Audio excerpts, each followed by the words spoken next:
Welcome back to Amit's Leadership Compass, where I use real stories, real people, and real moments to help you lead with more clarity, courage, and intent.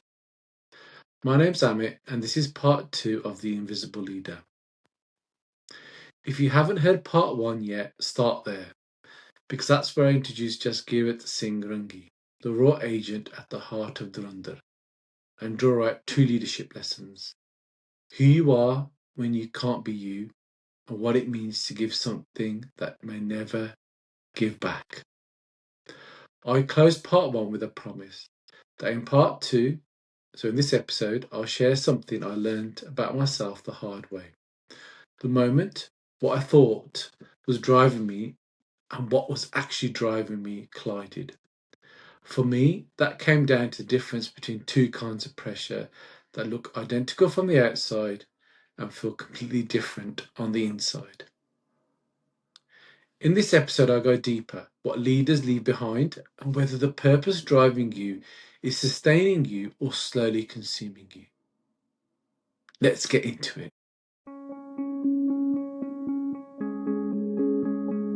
Lesson 3: what leaders leave behind. Jaskirat leaves his family, not because he has to, but because he chooses to. He chooses the mission over the people who love him the most. And both films draw loosely from real geopolitical events: the 2001 Parliament attack, Mumbai 2611, Operation Liari. These are not abstract historical footnotes. Real people made real choices to leave real lives behind to try and protect and prevent real atrocities. I'm not going to romanticize that. The film doesn't either. But it raised something for me that I think matters enormously in leadership. Is a particular grief that comes with chosen absence. Not the grief of loss, but the grief of opting out, of saying, this thing I'm committed to is going to cost me some of the things I love the most.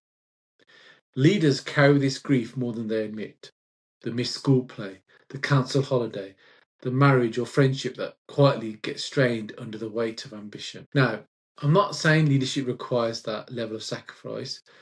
The myth that suffering equals seriousness or success, that if you're not burning yourself out, you're not committed enough, is one of the most dangerous things in the culture of leadership. That is just not true as far as I'm concerned. And I just want to say that clearly. But what is true is that every significant commitment involves trade offs, compromise. And most leaders, most ambitious, purpose driven people underestimate them even in the moment they make them. We tell ourselves it's temporary. We tell ourselves the people we love that they'll understand. And the trickiest part is that these trade-offs, these compromises, they don't announce themselves. They don't feel like sacrifices. They feel like commitment. They feel like drive. They feel like the kind of right pressure. That's until they don't. So here's the moment I promised you. In part 1, I told you that in the early days of D.W. Roberts, about how sometimes I didn't know which version of me was showing up: the patient observer or the leader with a clear vision ready to move. What I didn't tell you was that question went deeper. It wasn't just which version of me was showing up. It was what kind of pressure was driving the version that did. There was a moment, and I'll spare the specifics because honestly, the moment itself wasn't that dramatic. That's the point. The diary looked the same as it had done for the previous months and years. The decisions were no bigger, but I caught myself late one evening having made a call earlier that day that I couldn't, 20 minutes later, fully reconstruct. Not the rationale, just the act of choosing. It had passed through me without registering. That was a signature. Not collapse, not crisis, decisions made and not remembered. Conversations had and not observed. The output looked the same. The me inside, it was getting thinner. I did a whole episode on this back in episode 15, so please do look back. It's where I discussed good stress versus bad stress and the framework I used to make it land. And that was James Clear's 4 burners theories. A quick refresh. Good stress sharpens you, it focuses you, it makes you sit up and engage. You finish the day tired but alive. while bad stress hallows you. It looks identical from the outside, same hours, same intensity, same output, but on the inside it's taking more than it's given every day. And the reason why I did that episode was because I'd spent a long time getting it wrong in my own life. If you asked me what was driving me, I would have told you without hesitation that it was a good kind, energizing, purposeful. The pressure of building something that mattered, doing right by the team, the patience, the practices. Vision Express, who I was in a joint venture partnership at the time with. And a lot of it generally was, but not all of it. And that's the collision. What I thought was good stress had quietly tipped into bad stress months earlier. I just hadn't noticed because the surface looked the same diary, same intensity, same conviction. I was doing the right thing for the right reasons, but underneath the pressure had stopped sharpening me and started eroding me. Decisions got heavier, recovery got shorter. The good days were still good, but the cost then was creeping up, and I was paying it without checking the receipt. And this is where James Clear's four burners framing landed for me as I reflected on that stage of my life. Clear states that life has four burners: work, family, friends, and health. And to be successful, you may have to turn one off. To be very successful, you may have to turn two off. It's an uncomfortable theory because it doesn't let you off the hook. It forces you to look at which burners are actually lit in your life right now. And when I finally looked, three of them were cold: family, friends, and health. I hadn't turned them off as a strategic choice. They'd gone out under the weight of stress I'd been telling myself was the good kind. Now, that's the version nobody warns you about. Not the heroic sacrifice, the quiet drift, powered by stress you've mislabeled. Jaskirat in Dhurandhar at least chose his sacrifice with his eyes open. I'm not sure I did. And at the end, when his mission was complete, he didn't know how to step back across the threshold of his own home. So the question isn't whether you make trade offs, the question is, are you making them consciously? And do you know what kind of stress is actually driving them? Because there's a difference between a leader who says, I have thought carefully about what this commitment means, and I'm choosing it with full awareness of the cost, and a leader who wakes up 5 years from now wondering how they got here. Jaskirat's tragedy wasn't the sacrifice, it was a sacrifice had no ceiling. He gave without limit, and at the end, he couldn't find his way back. What are you currently sacrificing that nobody around you knows about? Is that a sacrifice, a conscious choice, or has it just become habit? And one more. The pressure you're under right now, is it still good stress, or has it quietly become the other kind, bad stress? Now, my final lesson in this two-part series is based on the films is the return journey. So there's an image at the end of Dhurandhar which I can't quite get out of my mind. So Jaskirat, mission complete, at the threshold of his own home, and he doesn't cross it. Not because he isn't allowed to, because he doesn't know how. That for me is a real tragedy, not the sacrifice, the return that never happens. Because here is what nobody tells you about consuming purpose. It doesn't cost you things along the way, it quietly disqualifies you from what comes after.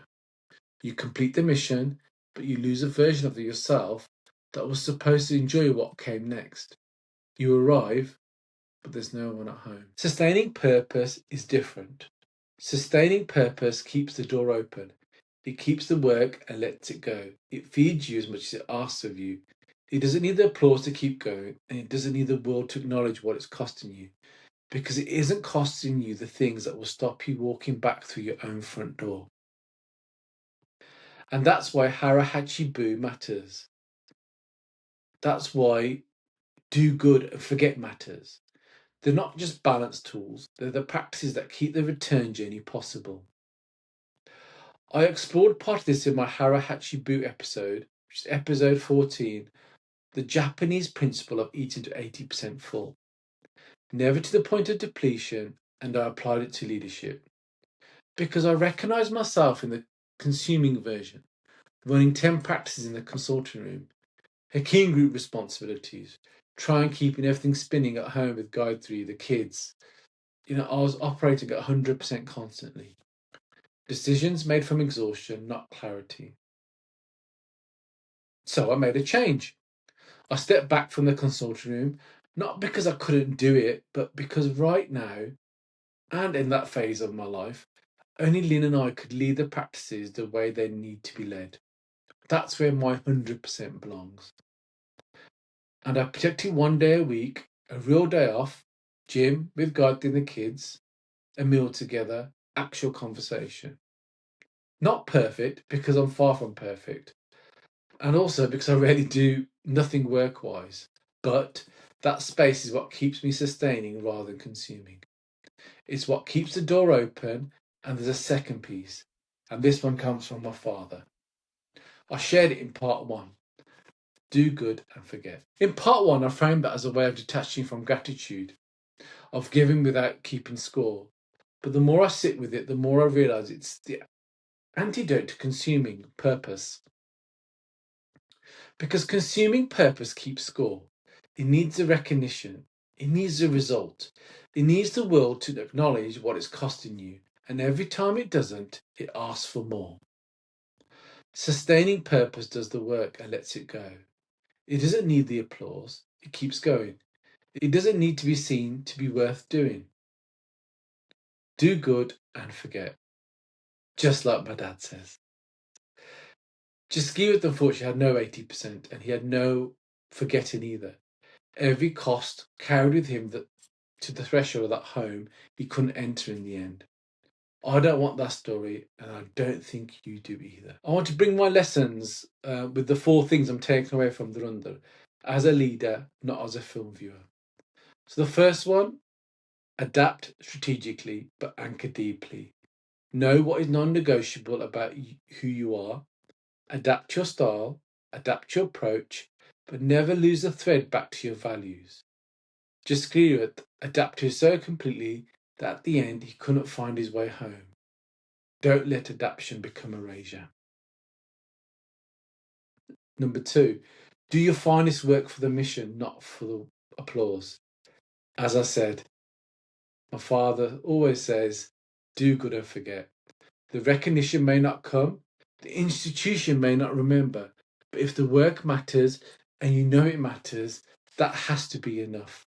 Lesson 3, make your trade-offs consciously and know what kind of pressure is driving them.